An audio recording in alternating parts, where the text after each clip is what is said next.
உட்கார்ற இடத்துல வலிக்கிறது. நம்ம முதுகு எலும்பு கடைசியாக முடிகிற அந்த எலும்பு டெயில் போன், இந்த காக்கிக்ஸுங்கிற அந்த கடைசி எலும்பு வலிக்கிற ப்ராப்ளம் வந்து ரொம்ப காமனாக இருக்குது. அது நிறைய பேர் வந்து அது எப்படி வெளியே சொல்கிறது, என்ன இப்படி இருக்கேன்ட்டு மெயினாக லேடிஸ்க்கு தான் அந்த ப்ராப்ளம் அதிகமாக இருக்குது. அவங்க வந்து அதுக்கான தகுந்த ட்ரீட்மெண்ட் எடுத்துக்கிறது இல்லை.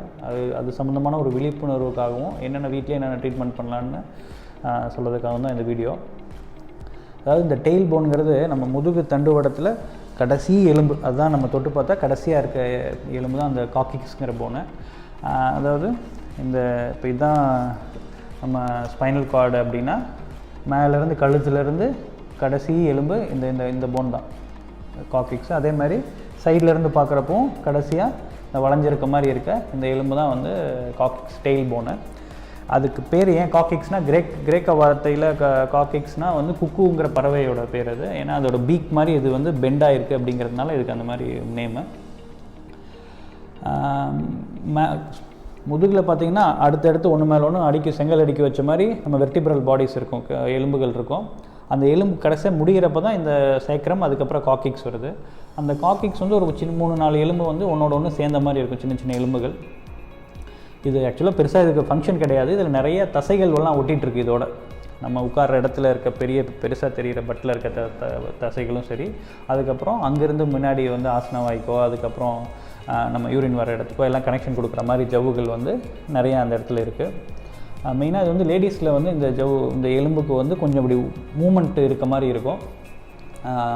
அது வந்து சைல்ட் பர்த் அப்போ இது கொஞ்சம் ரிலாக்ஸ் பண்ணி கொடுக்குறதுனால, ஸோ சைல்ட் பர்த் வந்து ஃப்ரீயாக இருக்க மாதிரி இது அந்த இடத்துல தான் இது கொஞ்சம் ஃபங்க்ஷன். மற்றபடி இந்த காக்கிக்ஸுங்கிற எலும்புக்கு வந்து பெருசாக நமக்கு ஹியூமன் பீயிங்ஸில் வேலை கிடையாது. காக்கிக்ஸ் ப்ராப்ளம்ன்றது யார் யாருக்கெல்லாம் ப்ரிவாலண்ட்டாக அதிகமாக இருக்குதுன்னு பார்த்தீங்கன்னா, அடிப்பட்டால் வர்றது ஓகே. அதாவது அடிபடுறதுன்னா ஸ்டெப்ஸில் நடந்து போயிட்டுருப்பாங்க, கால் சறுக்கிறோம், அப்படியே 2-3 படி டக்குன்னு உட்காந்து அப்படியே சறுக்கிட்டு போகிறதோ, இல்லை பைக்கில் வந்து போயிட்டுருக்கப்போ தூக்கி போட்டு அப்படி கீழே விழுந்துடுறதோ, இல்லை புதுசாக ஏதாவது பண்ணுறேன்னு சொல்லிட்டு இந்த ஹார்ஸ் ரைடிங் போகிறேன், இல்லை அந்த மாதிரி ஏதாவது உட்காந்துட்டு தூக்கி கீழே போட்டு உட்காந்த மாதிரி விழுந்தாலோ இந்த டெயில் போன் தான் ஃபஸ்ட் அடிபடும். அதனால் அது வந்து சாதாரண அடியாக இருக்கலாம், இல்லை அது ஃப்ராக்சராக கூட ஆயிடலாம். இல்லை சம்டைம்ஸ் நம்ம படத்துலலாம் காமிக்கிற மாதிரி, செந்தில் கவுண்டமணி படத்தில் காமிக்கிற மாதிரி பின்னாடி இருந்து எட்டி உதச்சாலோ இல்லை ஏதாவது வச்சு அடித்தா கூட, குனி வச்சு அடித்தா அந்த டெயில் டிப் போனில் வந்து அடிபடலாம். ஸோ இது வந்து அடிபட்டு வர்றது. பட் நிறைய பேர்த்துக்கு பொதுவாக இருக்கிறது எப்படின்னா, ஒரு 35-40-45 வயசில் இருக்கவங்க கொஞ்சம் குண்டாக இருப்பாங்க, ரொம்ப நேரம் உட்காந்துட்டே வேலை செய்கிற மாதிரி வேலையாக இருக்கும். ஏதாவது சாஃப்ட்வேர் ப்ரொஃபஷனலாகவோ, இல்லை ஈவன் இப்போ ஸ்கூல் குழந்தைங்களுக்கு கூட கொஞ்சம் குண்டாக இருந்து ரொம்ப நேரம் உட்காந்துட்டே இருக்க மாதிரி இருக்கவங்களுக்கு அந்த டெயில் போன் வந்து ரொம்ப நேரம் உட்காந்துருக்கப்போ வலி வருது, காக்சிடேனியான்னு சொல்லிட்டு. இந்த ப்ராப்ளம் பார்த்திங்கன்னா, இப்போ நீங்கள் டாக்டர்ஸ்ட்டை போய் ட்ரீட்மெண்ட்டுக்குன்னு பெருசாக யாருமே போகிறதில்ல. அப்படியே வலி இருந்து அப்படியே பொறுத்துக்கிட்டே இருந்துடுறாங்க. இதுக்கு வந்து ஆக்சுவலாக ட்ரீட்மெண்ட்டு ஒழுங்காக முறையில் பார்த்துக்கிட்டா இதை சரி பண்ண முடியும். இப்போ அடிபட்டு வந்து நீங்கள் டாக்டர்கிட்ட போனீங்கன்னா அப்போ வந்து ஏதாவது ஃப்ராக்சர் இருக்கா இல்லையான்னு பார்க்குறது, அந்த இடம் செவந்திருக்கா, ரத்தக்கட்டு மாதிரி இருக்கா, அதெல்லாம் பார்ப்பாங்க. இந்த மாதிரி 4 பட தொந்தரவோடு போனாலுமே கரெக்டாக அங்கே மட்டும் ப்ரெஸ் பண்ணி பார்த்தா பெயின் இருக்கும். ஸோ அதை வச்சே ஒரு ஐடியா வந்துடும், சரி இதுதான் ப்ராப்ளம்னு சொல்லிவிட்டு. எக்ஸ்ரே எடுத்து பார்த்தோன்னா அதில் ஏதாவது எலும்பு தேய்மானமோ இல்லை கீழே விழுந்துருந்தாங்கன்னா ஃப்ராக்சர் மாதிரி இருக்கான்னு தெரிய வரும். 4 பட ப்ராப்ளம் இருக்குது, ஒரு ரெகுலர் ட்ரீட்மெண்ட்லாம் கொடுத்து குறையிலன்னா எம்ஆர்ஐ கூட சில சமயம் தேவைப்படும். எம்ஆர்ஐ எதுக்குன்னா, அந்த எலும்புக்குள்ளே ஏதாவது சின்ன சிஸ்ட் மாதிரியோ கட்டி மாதிரி ஏதாவது இருக்கா, இல்லை வேறு ஏதாவது பக்கத்தில் இருக்க ஜவ்வுகள் ஏதாவது ப்ராப்ளம் இருக்கா, அதெல்லாம் எம்ஆர்ஐ மூலமாக தெரிய வரும். இப்போ ட்ரீட்மெண்ட் தான் முக்கியமான பார்ட்டு. இப்போ ட்ரீட்மெண்ட் எப்படின்னா, இப்போ ஃப்ரெஷ்ஷாக அடிபட்டு வர்றவங்கன்னா கம்பல்சரி ரெஸ்ட் எடுக்கணும். Injection, pain killer injection plus அந்த வீக்கம்லாம் குறையிற மாதிரி மெடிசின்ஸு அதெல்லாம் எடுத்தால் கொஞ்சம் கொஞ்சமாக சரியாகும்.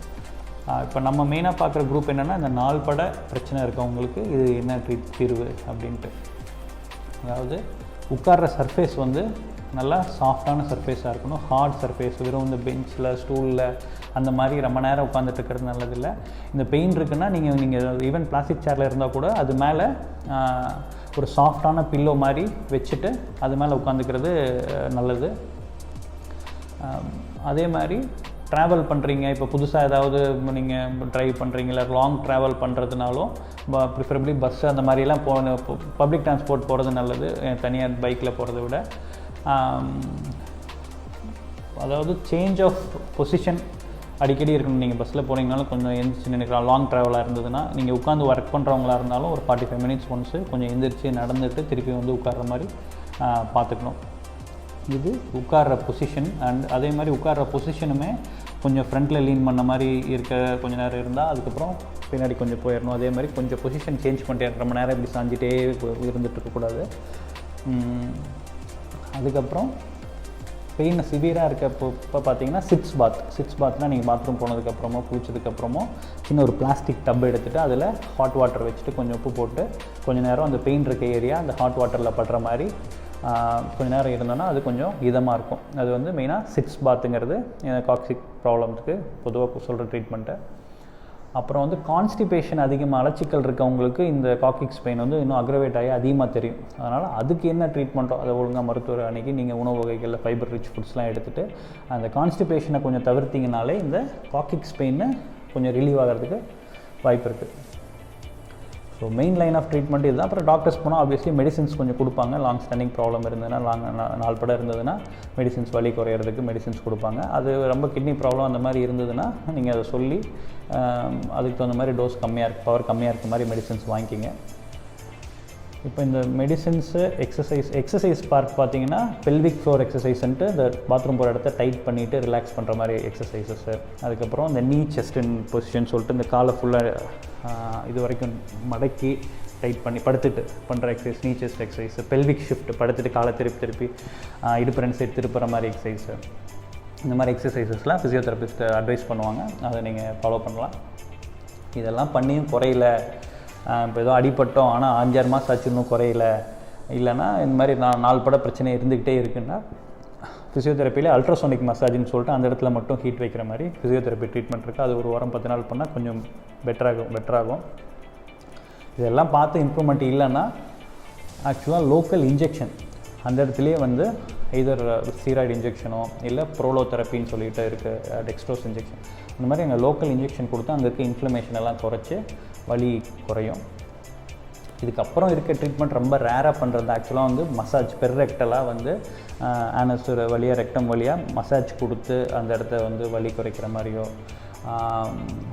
அதே மாதிரி வேறு ஏதாவது அடிப்பட்ட சமயத்தில் அந்த காக்சிக்ஸ் ஃப்ராக்சர் ஆகிருந்ததுனாலும் அந்த பெர்ரெக்டலாக அந்த ஃப்ராக்சரை ரெடியூஸ் பண்ணுற மாதிரி ட்ரீட்மெண்ட்லாம் இருக்குது. இல்லை வேறு ஏதாவது யூரின் போகிற நரம்புகள் ஏதாவது பாதிச்சிருந்ததுன்னா அப்போ வந்து சர்ஜரி பண்ணி சாக்ரல் லாமினெக்டமின்னு பண்ணிட்டு அந்த நர்வ் ப்ராப்ளமை கிளியர் பண்ணுற மாதிரி ட்ரீட்மெண்ட்ஸ் இருக்குது. ஏன்னா இதெல்லாம் ஆல்மோஸ்ட் ரேர் சர்ஜரிஸ் தான். But these are described procedures. Very rarely யாருக்காவது தேவைப்படலாம்.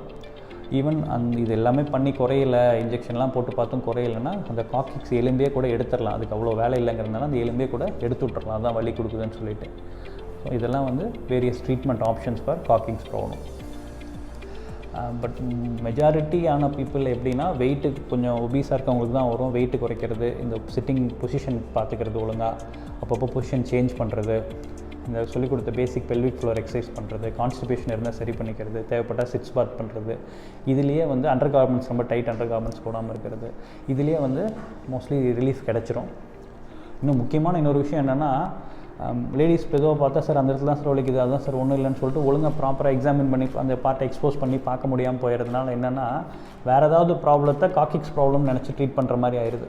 அந்த இடத்துல பார்த்திங்கன்னா தோலில் வந்து அந்த ஹேர் வர்ற இடத்துல பார்த்திங்கன்னா சின்ன சைனஸ் மாதிரி ஆப்சஸ் மாதிரி சீல் பிடிச்சி கூட போயிடலாம், பைலோனிடல் சைனஸ்ன்னு சொல்லிட்டு.